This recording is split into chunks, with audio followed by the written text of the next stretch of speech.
General Eberhart, General Arnold, I want to associate myself with the remarks that Senator Kerry made, that under the circumstances, especially as we've outlined them here today, the response of NORAD was quite remarkable. Particularly given the fact that this was so unprecedented and we were dealing with a different kind of hijacking than we had previously anticipated. It seems to me, however, that it was remarkable in part because people didn't necessarily go through the appropriate chains of command. Whatever the mistakes that the FAA made here in Washington, D.C., Boston called Otis directly, which it was not supposed to do. And Colonel Marr responded immediately under, according to our statement here, by ordering the Otis fighters to battle stations. Did Colonel Marr have the authority to do that without it coming from someone other than just a request from Otis? Was he acting on his own in making that decision? Of course, Colonel Marr was commander of the Northeast Air Defense Sector, so that communication, they called the towers, I understand, at Otis first, and then they called Colonel Marr. Okay. And he did have the authority to put them on battle stations, right. Certainly. He then called me. And you told him. Well, he said, I'd like to scramble. That's what he told me. And you said, scramble, I'll get the authority later. Exactly. So were you exercising an authority that you didn't have? Should you have gone higher before you ordered the scramble? I can order a scramble. The issue is whether or not we intercept the hijacked airplane. Mm-hmm. So we got the airplanes airborne, put them out in a warning area where they are allowed to fly anyway, then to determine whether we're going to have the priorities to. And so you had to go higher up before you sent them to New York?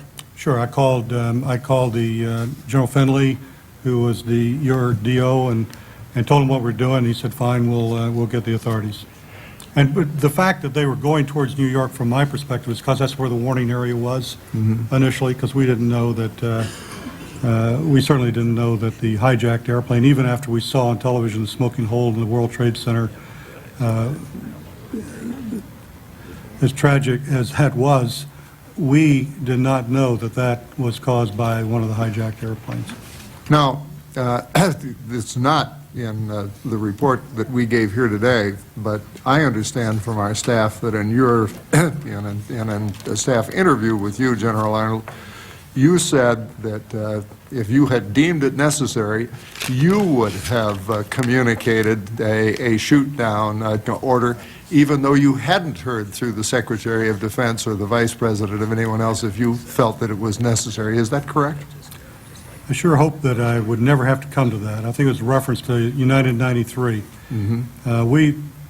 United 93, but very shortly, I guess by the time we had heard about it, your staff tells me, because we did not know that, the airplane was had already hit the ground up in Pennsylvania, thanks to the heroic efforts of those passengers that were on board. And the question came to me was, what would you have done?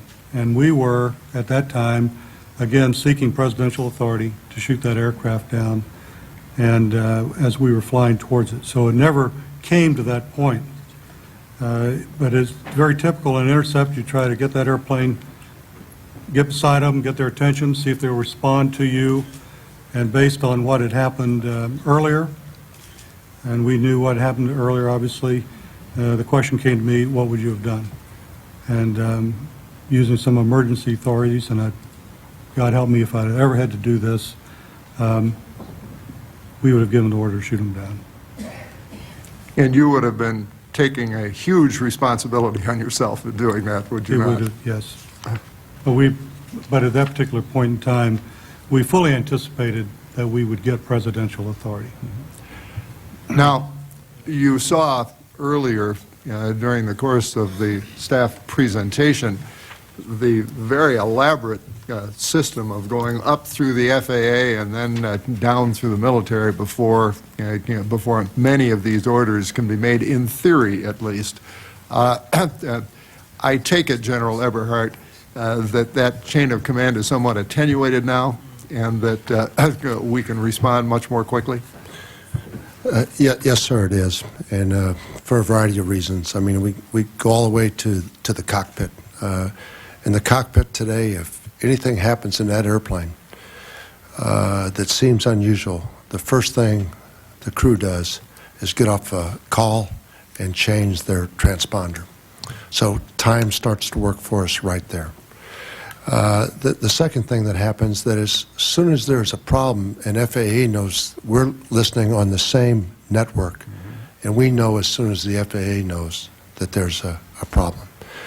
And then as we start to get more information, we'll put aircraft on battle stations, or we'll even launch them even if FAA hasn't asked or TSA has not asked, because as Larry said, we can launch them anytime we want to, send them on a training sortie and head them toward what we think might be the problem.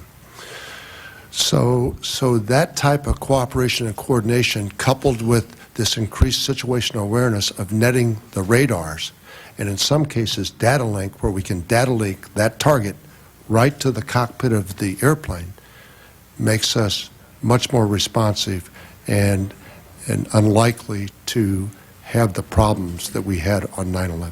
Thank you very much to both of you. I've got a couple of questions. First of all, beside the sites you had, the 14 alerted planes, the 7 sites,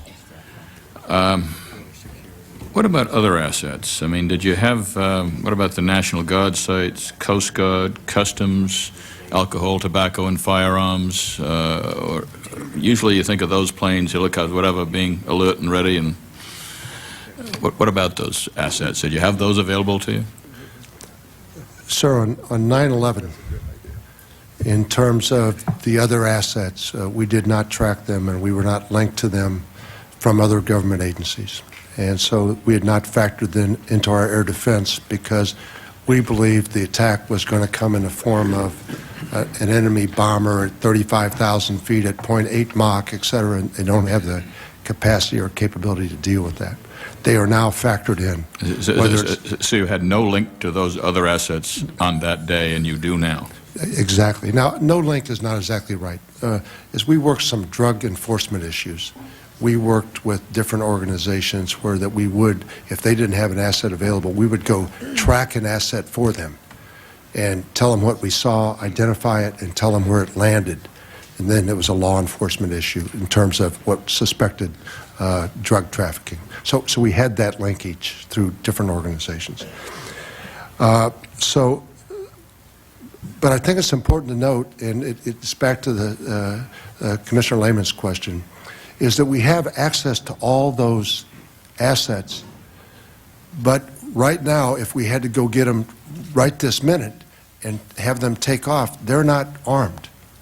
They're not armed. They're not armed for good reason, because they're going to go fly a training sortie. So you don't want to be up there flying training sorties armed. So we would have to upload the munitions. And so therefore, if it's a come-as-you-are party or tragedy, as it was that morning, we had to take the assets that were armed, because otherwise all they could go up and do is observe, which is better than nothing, but it doesn't work the problem. And with notification, as we increase the air defense level today, then we arm more aircraft and put more aircraft on alert. So that's how the system works. So even though, for example, we talk about the aircraft that took off from Andrews that morning, they weren't armed. So they were observers, is what they were. So they couldn't have shot down an airplane if need be. So I think it's important to note that. So we have lots of airplanes around there, but then to get them airborne and make a difference, that's the challenge. So the first aircraft were unarmed, then you launched aircraft that were armed? No, sir. NORAD's airplanes were launched armed. We were not running the F-16s out of Andrews. Those were not initially armed, and then they came back and armed. And none of these other assets, alcohol, tobacco, firearms, none of those other people are armed? No, if you go to you pick an Air Force base today, Seymour Johnson, and you walk on base today, none of the airplanes are armed. They may have training munitions on them, but they're not armed for daily training. That's for the safety of people on the ground and people who are working around those airplanes. And if I understood you earlier, if 9/11 happened today, you believe you could have intercepted all 4 planes?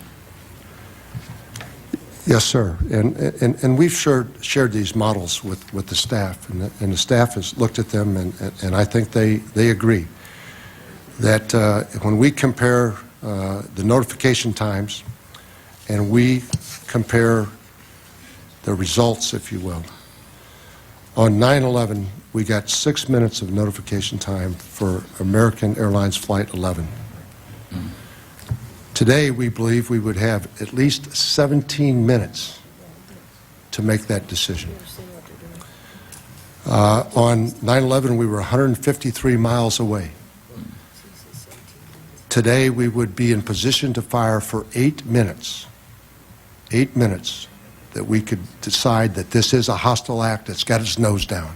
Because it's very important to note that if an airplane's flying straight and level at 35,000 feet or 30,000 feet, even if it's been hijacked, we haven't seen a hostile act yet. It could be a classical, traditional hijacking, or we may have brave souls on board like we had United Airlines Flight 93, and they wrest control back. It's important for us to see a hostile act.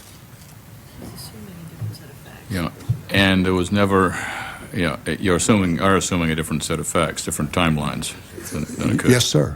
Yes, sir. I am assuming that they told us, FAA told us as soon as they knew.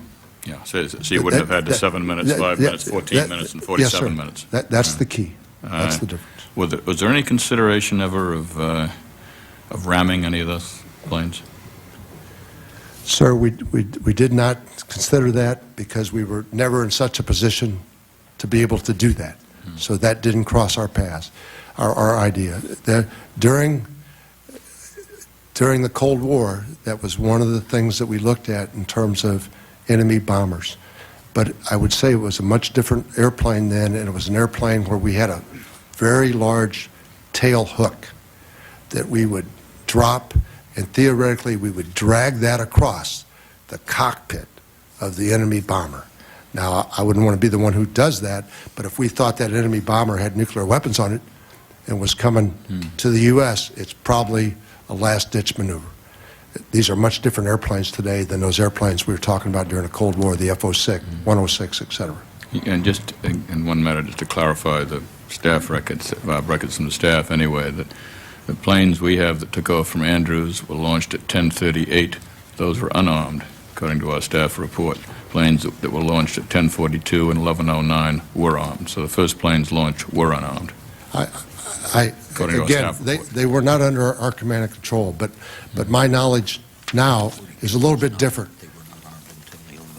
because I believe that one of those airplanes, the first ones were definitely unarmed. I don't think they got the second set completely armed. They may have armed the gun, which had training munitions in it, but I would think it was probably the third or fourth set that got up that had missiles, and it was a full-up round, if you will. Commissioner Gorelick? A couple of follow-up questions. First, for General Arnold. You testified before us before that the jets were scrambled in response to Flight 93, not American 11.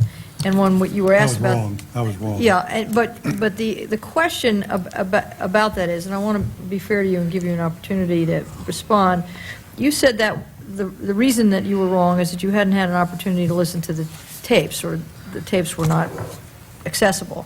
But, I mean, we have, I'm just holding 4 of them, different headquarters and CONAR logs that are clearly reflect that the scrambling was done in response to this phantom American 11, which didn't exist anymore.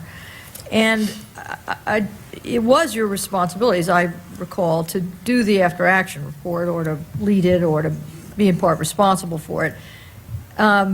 Did you not look at the logs in that process? Well, you referred to an after-action report that we didn't do. I mean, I don't recall doing an after-action Well, report, maybe- other than the fact that we tried to capture when the aircraft took off and when they, how soon we were able to react to those aircraft, and that was the real issue. So as I get older, I guess my memory was not as good as it should be, and your staff actually helped me out quite a bit in terms of this one particular area, because I was never comfortable with the fact that some people had said we had scrambled because of American 77. And that I knew was not the case, so I guess in the way the human mind works, unfortunately, is we try to put things into some kind of categories. And then as we heard this log, or this log was presented to me, it made more sense to me then that that's what had occurred. It occurred to us. We'd now had 2 airplanes that hit, and we got a call that another airplane, because it was another airplane to me, had been hijacked. And so now the Northeast Air Defense Sector correctly was scrambling aircraft out of Langley to get an aircraft over Washington, D.C. in case that aircraft that was called was headed towards Washington, D.C. The reason I return to this is that as a consequence of the NORAD conclusion that the jets were scrambled in response to notification on 93, was that senior policymakers reassured the American public that our military was on it and would have addressed this threat to the White House or the Capitol before the threat arrived. And that may or may not be the case. We have real doubts about whether it would have been possible to intercept that flight in any event, but certainly not with the notice that was received. I'd like to follow up on some questions, General Eberhart, that you've been asked this morning. I'm struck by 2 times. After the Second World Trade Center was hit at 9:03, I think everybody concluded we were under attack. And as I understand it, you have the authority to put in place something that I don't know what it stands for, called SCTANA, which is essentially that you, the military, take control of the skies from the civilians, FAA, and that you did that at around 11. And my question for you is, why that gap? And whose decision would that have been? SCTANA is a procedure that, as you say, allows us to take control of the airspace. It's a procedure that was designed, again, to counter the Soviet Union and their long-range bombers. It's a procedure that if I had tried, and as the people approached me with declare SCTANA, the problem was that we could not control the airspace that day with the radars we had and all the aircraft that were airborne, 4,000 to 5,000 airplanes airborne. So if I suddenly say, we've got it, we will control the airspace, we would have had worse problems than we had that morning, because I cannot provide traffic deconfliction like the FAA has. What mine is designed to do is, we see a bomber coming from a long range, we tell everybody to get the aircraft down safely, then nothing flies, and we control the airspace. We're prepared to do that, but we're not prepared suddenly to take control of the airspace and say we have it, because now we're talking in terms of safety and security of air travel.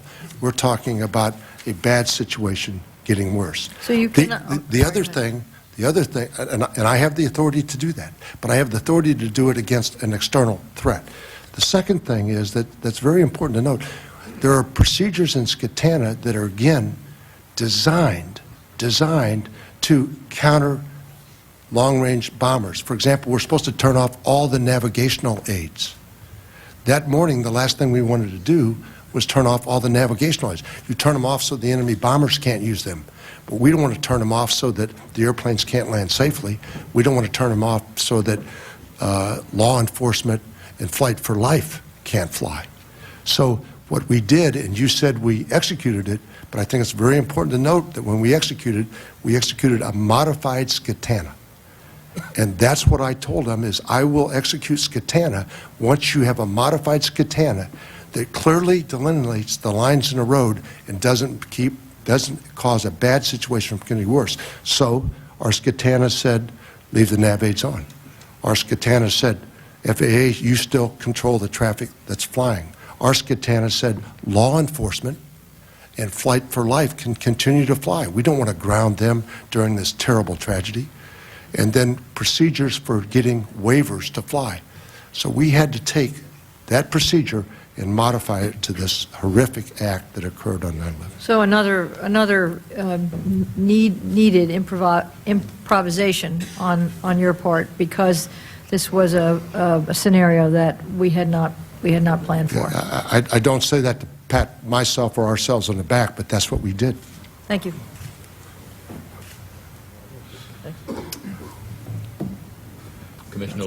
Commissioner Lehman? Thank you. In this era of jointness, I think it's very unfair that the only sailor on the panel hasn't taken his fair share of hits. So, Captain Leidig, you were the administrator of the NMCC, the National Military Command Center, at the time.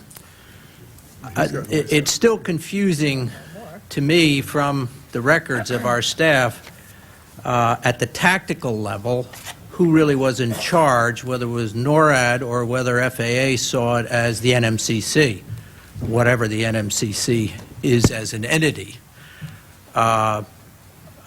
First, would you explain what you viewed the role of the NMCC to be that morning at that time?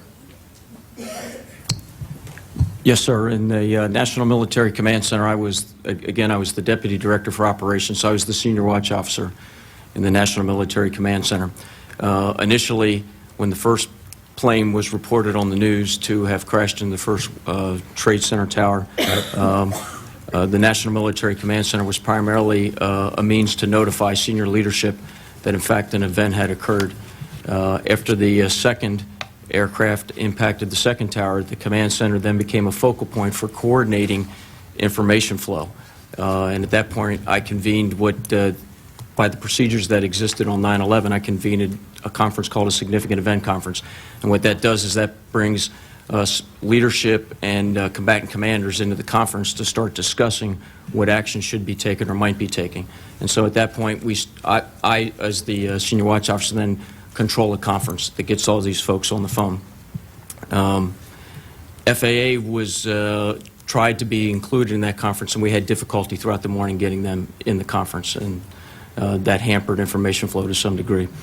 So yes, why didn't somebody just pick up their cell phone and call them? Yes, sir. We did open a separate line to them, but the conference is on a special phone circuit and is classified to be able to pass information and relay information between very senior leadership all the way over to the White Houses, and in some cases the President can be included on But those how conferences. long was FAA out of connectivity to this conferencing? Sir, I couldn't tell you. I don't know how long. I know that they were intermittently in. Most of the time they were not in the conference. They were not in. And do Right. you think that interfered with NORAD learning about 93, which was a pretty critical failure of the... I can't speak to Today? that specific flight, sir, but I can say that it did hamper information flow because we were getting information in a more roundabout way from FAA. Sometimes it would come from a local commander to NORAD back to us, or sometimes it would come on an open line. We were trying to maintain just an open telephone line to the operations center at FAA. Wouldn't it have been better to have FAA communicating directly with FAA and with NMCC monitoring if they could, but not being the focal point? I'm not sure I understand your question. Could you say it one more time again, sir? Well, if the commander of NORAD had picked up the phone and set up a line, secure or insecure, with the head of FAA or whoever had the OPCON at FAA, it seems to me that things would have worked a lot better than had everybody had to hook into this teleconference. Was it a teleconference or a voice conference? It's a voice conference, Voice sir. conference. Yes, sir. So I don't know if I drawing can it up- speak for NORAD, but I can say that the conference as set up includes a combatant commander and other entities, and so they're all on a conference, whether it's controlled elsewhere or not. I don't know if it would have helped information flow, but if FAA had been in the same conference that was being directed by the National Military Command Center, the information flow would have went directly to NORAD because they're in that conference. Do you think the insistence on having a secure line as opposed to an open line, which is what FAA's excuse is, was the main problem? And if so, why was it necessary? I know some changes have been made in the command center. I apologize. I've been gone from the Joint Staff for over a year now, and I'm not familiar with the upgrades. I understand on that day that there was some compatibility issues between their secure phone and ours in the command center that caused them to drop out of the conference, but I'm not aware of the technical aspects of it. General Eberhart, did you find that the setup that was quickly put together going through the NMCC a help or a hindrance in retrospect? Sir, in retrospect, I think it was a help, because you have to have all these different players with all these different interests and responsibilities and authorities up on the conference. At the same time, because of just what you've said, today we have all sorts of alternate paths to the FAA at the tactical and operational and strategic levels. I don't think, had FAA been up at that time, that we would have gotten any different information, because I don't think that the sectors, the FAA regions, had up-channeled this to the headquarters, and that's who we're talking to when we talk to. And remember, on Flight 93, they didn't know where 93 was. And so when you see the line on the chart that reflies 93, we postulate that based on the last radar contact and where it crashed, sadly. So they didn't have the radar track, so therefore they couldn't tell us where it was. Captain, were you satisfied with the connectivity you had with the White House, with the Vice President, and through him to the President, or directly, say, to Air Force One? So we were connected to the White House, and I was satisfied with the communications to the White House. Do you have any personal lessons learned? You're no longer there, but you certainly went through one of the most frantic crises as to those arrangements. Sir, the most significant lesson, and I think you've kind of zeroed in on it, was the communications capabilities and the ability to bring leadership at the important organizations together to make a decision in a timely manner. We were hampered that day by communications, and any improvements in that area would be significant. Yeah, I think also, we all know that there are always communications glitches, and there have got to be workarounds. I mean, the fact was that FAA headquarters did know about 93 very early on, from 934 on. And if somebody had just picked up the phone to keep the connectivity open, it could have made a difference. Thank you. Commissioner Roma? Thank you, Mr. Chairman. Captain, just a brief follow-up to Commissioner Lehman's last question. He asked you, were you satisfied with your connectivity to the White House and Air Force One? You said you were satisfied with the White House. Were you satisfied with Air Force One? And I think it's been conveyed to you that in our interview with the President said he was very frustrated and troubled with connections and connectivity that day. Sir, I can't speak to the connectivity with Air Force One. I was connected to the White House, and my understanding is Air Force One was in contact with the White House Situation Room. I was not in contact with Air Force One. So you have no knowledge of that? No, sir. Yeah, is there no NMCC protocol to connect directly with Air Force One? Yes, sir, there is a capability to do that. On that day, we were connected with the White House. Why weren't you using that other capability? I don't recall, sir. General Eberhart, a question about our training posture on the day of 9/11. On page 5 of our staff statement, the FAA says at 8:38 in the morning Hi, Boston Center, TMU, we have a problem here. We have a hijacked aircraft headed towards New York, and we need you guys we need someone to scramble some F-16s or something up there. Help us out. NIAD says, is this real world or an exercise? My question is, you were postured for an exercise against the former Soviet Union. Did that help or hurt? Did that help in terms of were more people prepared? Did you have more people ready? Were more fighters fueled with more fuel? Or did this hurt in terms of people thinking, no, there's no possibility that this is real world. We're engaged in an exercise and delay things?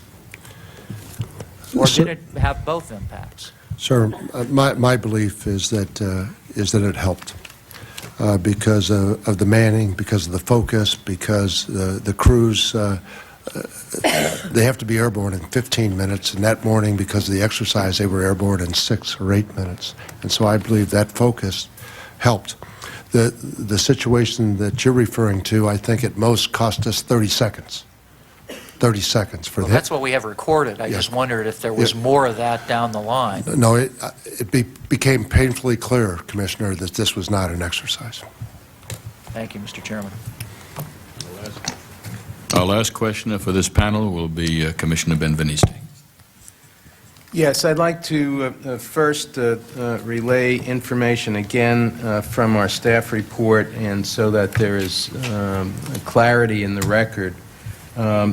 It is our information that that FAA tracked Flight 93 from the moment it was hijacked.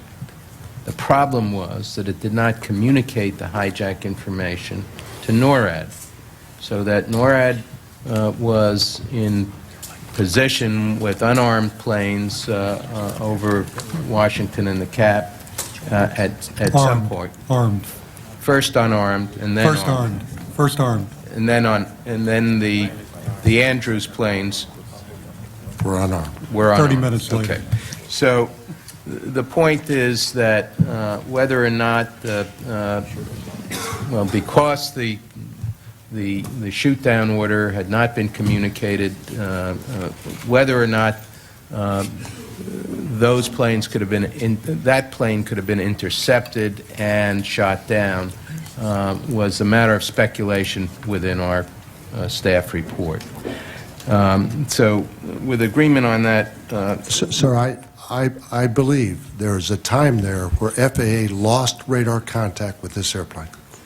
And that's what I believe I remember, so we'll have to check the record. the information we have is they lost it briefly around Pittsburgh and they picked it back up again. So let me move to another question to try. This one question has come up repeatedly, and I think it needs to be put in proper perspective. I'm not trying to defend Colonel Marr, but I think you need to understand that these aircraft that were airborne over Washington, D.C. at that particular time were not, as we call it, paired. They were not directed at an aircraft at that particular time. Right. And the way we train, with peacetime rules of engagement, the way we train is we pass along the authorities when they're required. So we require them to go out and intercept that airplane, not to shoot that airplane down, but to try to divert that aircraft away from Washington, D.C. And then with the authorities that we had or would have had from the President at that particular time, when the time was pertinent, we would have said, you're cleared to fire. And that is the way we train. That's what the pilots would have expected. And so I don't find anything wrong with what Colonel Marr did. In fact, I think what General Eberhart stated was we're more concerned about shooting down an airplane that we had a lot of airplanes flying at that particular time. I would not in any way, shape, or form seek to minimize the concern about shooting down an unarmed plane that posed no threat to the capital of the United States. My only point there was to clarify the record with respect to the time at which FAA had the plane, knowing it was hijacked. The issue which we have repeatedly come back to is the disconnect between the fact that this plane was hijacked, that FAA knew it, but did not communicate that information to NORAD. That problem was exacerbated by the fact that in our prior hearings and through prior public statements, there was a suggestion that NORAD was positioned in a knowing way with respect to both Flights 77 and 93. Now, I want to turn to one other area where there has been some misconception, and perhaps I can start with Admiral Leidig. In this regard, you were a participant on the air threat conference call. Yes, sir. And you recall at some point, we have it at the 1037, that the Vice President of the United States reported on that call that there was an anonymous threat against Air Force One using the then code name Angel, that it was to be the next target. You recall that, sir? Sir, I think that occurred right after I was relieved on the watch by General Winfield. Right after we resolved what was going on with United 93, around that time, General Winfield took over. So I'm familiar because I've looked at the transcript, but I wasn't on the conference at that time. Now, let me ask General Eberhart and General Arnold whether that information was communicated to you in any real-time basis. No, sir, not to me. The information, according to the staff, that was another phantom report, that there was no anonymous call, there was no use of the code name Angel for Air Force One, or a statement that Air Force One was to be next, and yet that mythology was perpetuated for some weeks, if not months, thereafter. And as we know, those things, it's hard for them to go away. So to the best of your knowledge here, do you have any information which would suggest that there was a threat received on September 11th against Air Force One? I was not aware of it that day nor this day, Mr. Commissioner. Nor was I. Thank you, Mr. Chairman. That concludes our questions for this panel. I want to thank you all very much.